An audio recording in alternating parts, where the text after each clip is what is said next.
कहते ना कि कई बार ज्ञानी जन ऐसी ऐसी चीजों पर ध्यान देते हैं जिन पर हमारा ध्यान नहीं जाता।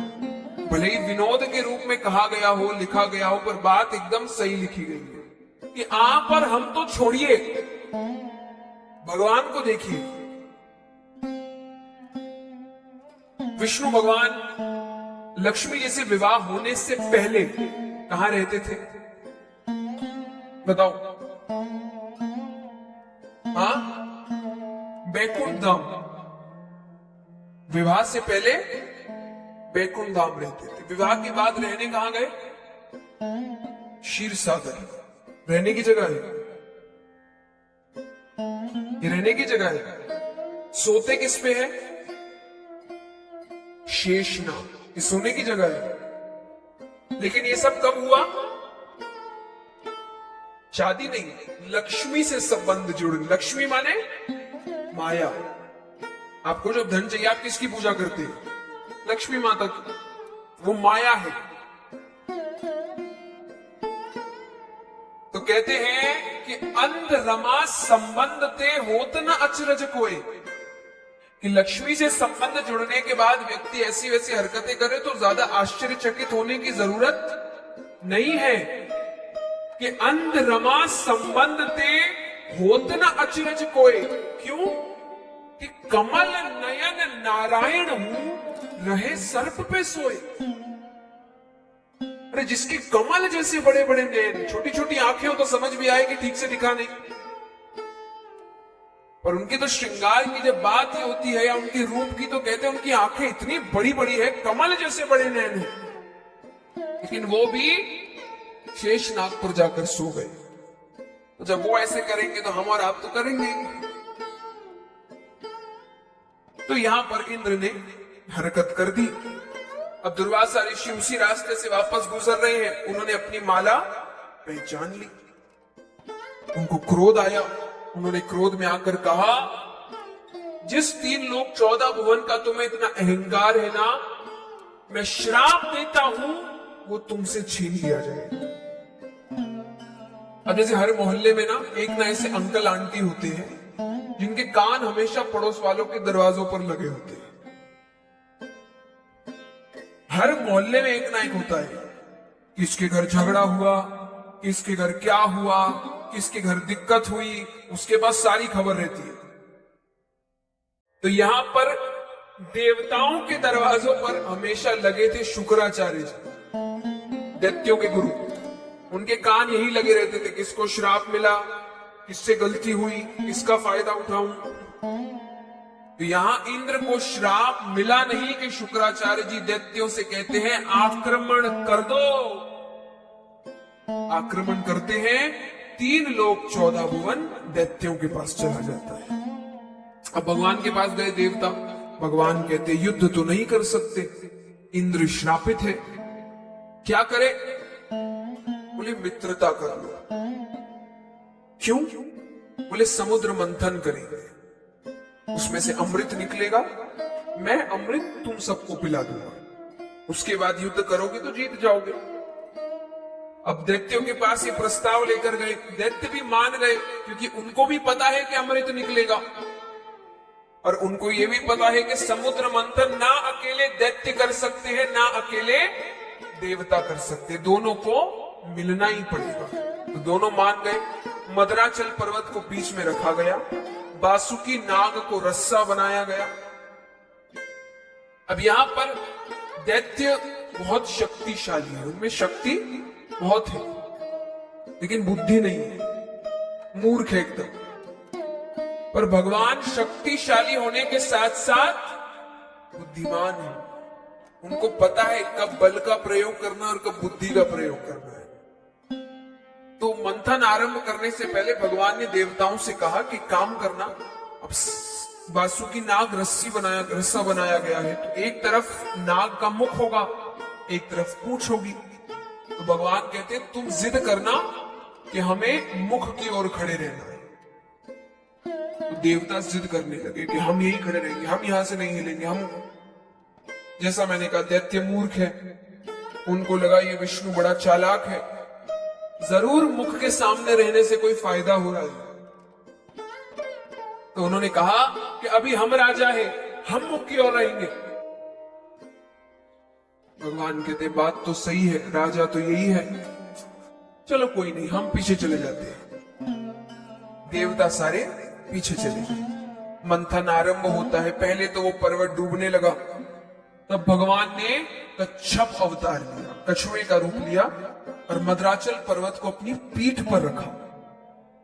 अब मंथन करने लगते तो मंथन के लिए पहले दोनों नाग को खींचते हैं। जैसे ही नाग को खींचते हैं कि सबसे पहले उसके मुख से विष निकलता है। उस सामने कितने दैत्य उसी से मारे गए, बाकी पीछे हट गए, पर विष तो बच गया। अब अच्छा, समुद्र में वापस नहीं जा सकता, किसी को तो ग्रहण करना पड़ेगा। तब भगवान ने देवताओं से कहा कि महादेव जी के पास जाओ। महादेव जी मान जाते हैं। पार्वती माता कहती देवता बड़े चालाक हैं, खुद अमृत ले रहे हैं और आपको विष दे रहे हैं, आपकी मृत्यु हो जाएगी। महादेव जी कहते जग कल्याण के लिए मृत्यु हो भी जाए तो कोई बात नहीं। पार्वती माता समझ गई है ऐसे मानने वाले। अच्छा, सभी भगवानों में सबसे भोले भगवान कौन है? भोले बाबा। ये कितनी बार इतने भोले हैं कि ये दूसरों को वरदान देने में खुद ही का नुकसान कर बैठते हैं। उसमें से एक वरदान है भस्मासुर, है ना? उसने महादेव जी की तपस्या करी। महादेव जी कहते क्या चाहिए वरदान? बोले वरदान दीजिए जिसके सर पर हाथ रखूं भस्म हो जाए। उन्होंने कहा तथास्तु। तो बोले अब मुझे चेक करना है कि आपने वरदान दिया कि नहीं दिया। महादेव जी कहते कैसे करोगे? बोले पहला आप पर ही रखूंगा। महादेव जी भागने लगे, वो पीछे पीछे आता है। तब महादेव जी विष्णु भगवान के पास जाते हैं। तब विष्णु भगवान ने मोहिनी अवतार लिया, जो समुद्र मंथन में भी वो लेंगे। तो भगवान ने मोहिनी अवतार लिया। अब वो दैत्य कामी भी होते हैं, तो भगवान को देखकर वो भगवान के पीछे दीवाना हो गया, उस मोहिनी रूप के पीछे। वो नृत्य करने लगे। वो दीवाना, वो भगवान कहते तुम भी नृत्य करो। बोले मुझे नहीं आता। बोले मैं जो जो कर रहा हूं वैसे करो। तो भगवान पहले ऐसे करते हैं तो ऐसे करता है, भगवान ने ऐसे किया तो ऐसे किया, भगवान ने ऐसे किया। वो अपने सर पर हाथ रखता है। यानी भोले बाबा बहुत भोले हैं। तो कभी कभी इस भोलेपन का फायदा पार्वती माता भी थोड़ा उठाती थी। पार्वती माता समझ गई सीधे सीधे ये मानेंगे नहीं। माता ने कहा एक बात बताइए, आपके शरीर में मेरा स्थान कहां है? भोले बाबा ने कहा आप मेरे हृदय में रहते हैं। तो बोले वो विष तो गले से हृदय में भी उतरेगा? बोले हाँ उतरेगा, मेरी भी मृत्यु हो जाएगी, आप पर पत्नी हत्या का कलंक लगेगा। भोले बाबा कहते नहीं नहीं। तब भोले बाबा ने कहा कि मैं काम करता हूं, उस विष को गले से नीचे नहीं उतरने दूंगा। तो उन्होंने विष तो ग्रहण किया पर उसको अपने गले से नीचे उतरने नहीं दिया। तब से भोले बाबा का नाम पड़ा नीलकंठ। बोलिए नीलकंठेश्वर महादेव की जय हो। अब एक सुझाव है मेरी तरफ से, ये खास करके जो युवा वर्ग यहां बैठा हो, क्योंकि आजकल ये बड़ा चल गया है कि भगवान ने जो जो किया उसका नाम लेकर, खास करके जब नशा इत्यादि करते हैं तो बड़ा कहते हैं भोले बाबा भी तो करते थे। उनका भक्त बन के वो बड़ा, तो भोले बाबा तो जहर भी पिए हैं, थोड़ा पीकर दिखाइए। मैं उन सभी से कहूंगी कि आप, भोले बाबा ने विष पिया, आप भी एक बार विष ग्रहण करिए। अगर आपने उसको पचा लिया तो फिर आप भी जो आपको करना है वो करिए। अगर आपने उसको उस रूप से पचा लिया जो भोले बाबा कर सकते, और अगर वो नहीं कर सकते तो ये भी नहीं कर। अपने मन के हिसाब से बराबरी मत करिए कि ये काम अच्छा लगा तो भगवान का नाम लगा दो, वही भगवान ने भी किया। कृष्ण जी के लिए लोग करते ये भी किया वो भी किया, ऐसा करते वैसा करते, तो वो तो गोवर्धन पर्वत भी उठाते हैं। आप छोटा सा पहाड़ी उठा दो। उन्होंने 7 फन के सर्प के ऊपर नृत्य किया था, आप एक फन के सामने खड़े रहकर दिखा दो, वहीं बेहोश हो जाएंगे। तो अगर ये सब नहीं कर सकते तो फिर बराबरी किसी चीज की मत करो। और मैं हमेशा कहती हूं उन लोगों के लिए जो ये कहे भगवान की बराबरी करके अपनी लीलाओं के बारे में बताते कि हमने इसीलिए किया क्योंकि भगवान ने भी किया। हम में और भगवान में एक बहुत बड़ा अंतर है। ऐसे तो वो भगवान है, लेकिन एक लीलाओं की अगर बात करें तो एक बहुत बड़ा अंतर है कि भगवान जो भी करते हैं, उन्होंने जितनी भी लीलाएं करी है वो सब जग कल्याण के लिए करते हैं, और हमारी सारी लीलाएं हमारे कल्याण के लिए होती है। ये सबसे बड़ा अंतर है हम में और भगवान में। तो उनकी बराबरी मत करिए। आप उनके जीवन से सीख लेते हैं, अच्छी बात है, पर बराबरी मत करिए। गीता जी में कहा गया है ना कि भगवान की नकल नहीं करना है, सीख लीजिए। क्योंकि जब नकल करने पर आते हैं तब हम वैसे होने भी तो चाहिए जैसे वो है, उतनी शक्ति हम में होने भी तो चाहिए जो उनमें है, तभी तो आप किसी की नकल कर सकते हैं, वरना नकल कैसे करेंगे। अब मान लीजिए कि कोई है जो ये पिक्चरों में होता है ना कि जो हीरो हीरोइन खुद बड़े बड़े जो यहां से कूद जाना वहां, ये खुद नहीं करते, उनके जैसा कोई दिखता है वो करता है, तो वो सब उनके जैसा दिखना पड़ेगा ना। एकदम ही अलग व्यक्ति होगा कि किसी की मान लीजिए ऊंचाई 6 फुट होगी और 4 फुट वाले को वैसा बना देंगे तो लग सकता है एक। तो नकल कब कर सकते हो जब वैसे हो। हम भगवान जैसे हैं क्या? वैसी शक्ति है क्या? वैसा ज्ञान है क्या? लोग बताते हैं कि हमको भगवान ने ये किया, भगवान ने वो किया, भगवान ने क्या किया ये तो असल में किसी को पता ही नहीं। आज हम जिनसे भी सीख रहे हैं कोई भी बात है वो उतना बता रहा है जितनी उसकी बुद्धि विकसित हो चुकी है। असल भगवान क्या मतलब रखते थे ये तो कोई जानता ही नहीं है। तो अगर कोई भी आपको लीला भगवान की समझ नहीं भी आ रही है तो समझने की कोशिश करो। क्यों? ये कह देना कि मेरे समझ में नहीं आई तो हुई नहीं है, गलत है। क्योंकि जो अपनी जिंदगी नहीं संभाल पा रहा वो उसका अर्थ बताएगा जो दुनिया चला रहा है। हम हर दूसरे दिन हमको लगता है हम क्या करें, ये दिक्कत का सामना कैसे करें, मुझे तो समझ नहीं आ रहा। जब आपको आपकी जिंदगी की छोटी छोटी चीजें समझ नहीं आ रही तो जो दुनिया चलाने की बात करते हैं उन ग्रंथों में जो बात लिखी है वो हमको कैसे इतनी आसानी से समझ में आएगी। दिमाग उतना विकसित होना भी तो चाहिए ना। एक 1 क्लास के बच्चे को क्लास 10 की पढ़ाई दे दोगे और बोलोगे कि ये वो बच्चा मूर्ख है, तो ये सही बात है क्या?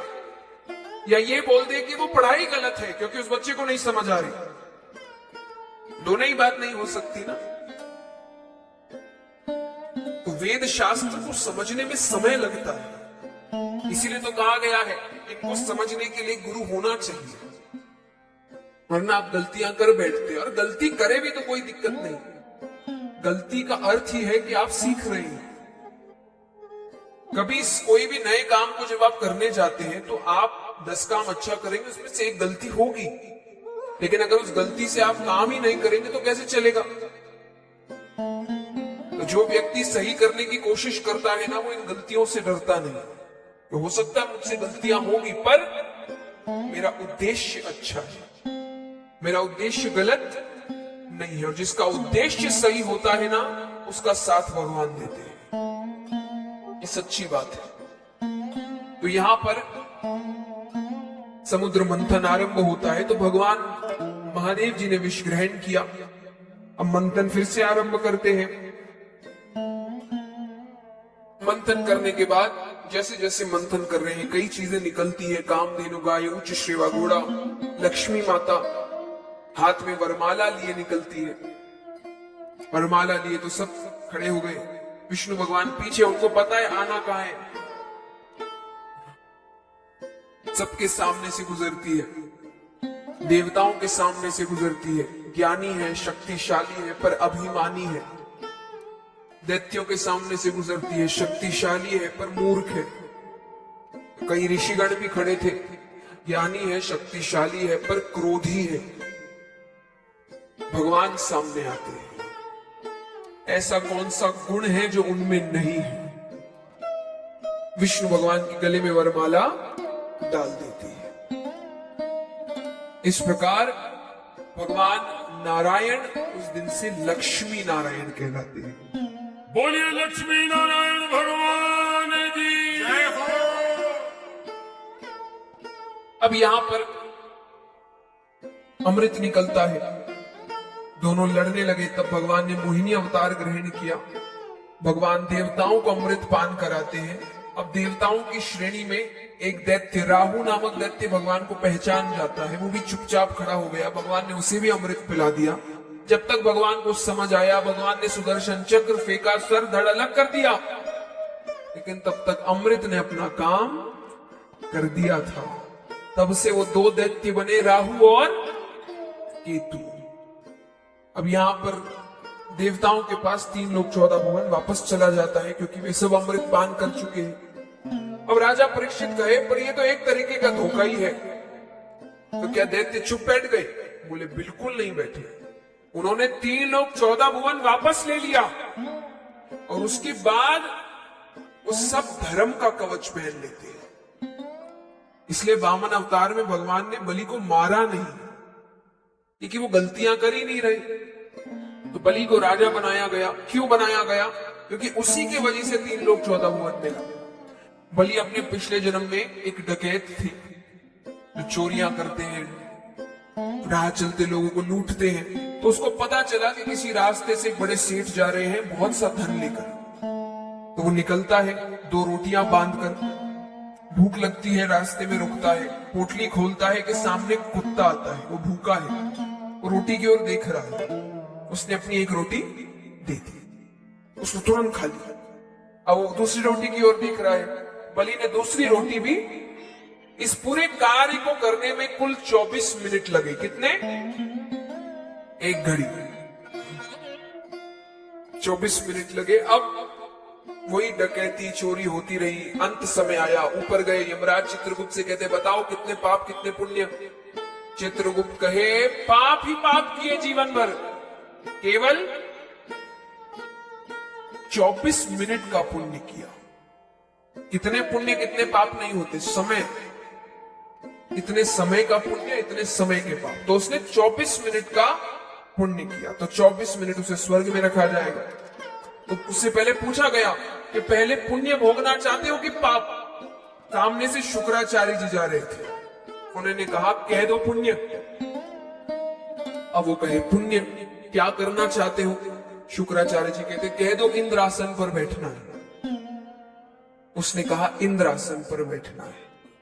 इंद्र को समझाया गया कि 24 मिनट की बात है। अच्छा, अब बैठने से पहले शुक्राचार्य जी ने उसके कान में कुछ कहा। उसने कहा, मैं बिल्कुल वैसा ही करूंगा। ठीक है, लेकिन जैसे ही आसन पर बैठा, जगह ऐसी है, भूल गया क्या करना है। भोजन लेकर आओ, ये लेकर आओ, वस्त्र लेकर आओ, अप्सराओं को नृत्य करने को कह रहा है, अपनी अलग ही दुनिया में। 10 मिनट उसने ऐसे ही बिता दिया। शुक्राचार्य जी के पास नीचे कुछ पत्थर छोटे छोटे नहीं पड़े थे, उन्होंने उठाया और खींच के उसके सर पे एक मारा। उसको याद आता है तो वो कहता है, गुरुजी इधर आइए। शुक्राचार्य जी आते, हाथ में जल दीजिए। जल देता है। अब वो कहिए 3 लोक 14 भुवन, इसका मालिक अभी मैं हूं। देवता कहे 10 मिनट के लिए तो हो। तो बोले, ये 3 लोक 14 भुवन मैं अपने गुरु जी को दान में देता हूं। उसने 3 लोक 14 भुवन दैत्यों को दान में दे दिया। और उसके बाद वो सभी धर्म का कवच पहन लेते हैं, यानी ब्रह्मचर्य का पालन करने लगते हैं, पूजा पाठ इत्यादि करने लगते हैं, यज्ञ करने लगते हैं, दान करने लगते हैं। तब यहां पर देवताओं की माता अदिति, दिति दैत्यों की माता हुई और अदिति देवताओं के, जो 12 आदित्य हैं। वो भगवान से प्रार्थना करती है तो उनके घर पर भगवान वामन अवतार लेते हैं, बटुक रूप भगवान का। वो रूप लेकर भगवान उनके हाथ में भिक्षा पात्र है। राजा बलि के पास आते हैं। राजा बलि यज्ञ में बैठ चुके हैं, भगवान को यज्ञ से उठाना है। तो भगवान आवाज लगा रहे हैं। राजा बलि एक बार खड़ा होता है। शुक्राचार्य जी ने कहा बैठ जाओ, जितना करना था दान कर दिया, अब नहीं उठना। तो भगवान कहे मुझे तो इसको उठाना है। यहां पर भगवान आवाज लगाते हैं तो वो उठता है। उससे वो आवाज सुनकर बैठा नहीं जा रहा। तो बलि आता है। बलि आकर कहे क्या चाहिए बताओ। आज मन करता है अपना सब कुछ दान कर। भगवान ने कहा हमें ज्यादा कुछ नहीं चाहिए, हम संतुष्ट ब्राह्मण हैं, हमें बस 3 पग भूमि चाहिए। 3 पग भूमि माने 3 बार पैर रखेंगे, जितनी जमीन आएगी उतनी भगवान की। अब वो हंसने लगा। वो कहे तुम पहले छोटे से, पैर छोटे छोटे, कितना ही आ जाएगा 3 पग भूमि में। अरे तुम बोलो ना, मैं तुमको अपना आधा राज्य दे दूं। भगवान कहते नहीं नहीं नहीं, हम संतुष्ट ब्राह्मण हैं, बस 3 पग भूमि चाहिए। अच्छा, शुक्राचार्य जी को ये बात अटपटी लग रही है। शुक्राचार्य जी कहे बार बार 3 पग भूमि, 3 पग भूमि। उन्होंने नेत्र बंद किए तो सामने साक्षात परम पिता परमेश्वर खड़े। अरे शुक्राचार्य जी कहते बलि मना कर दो।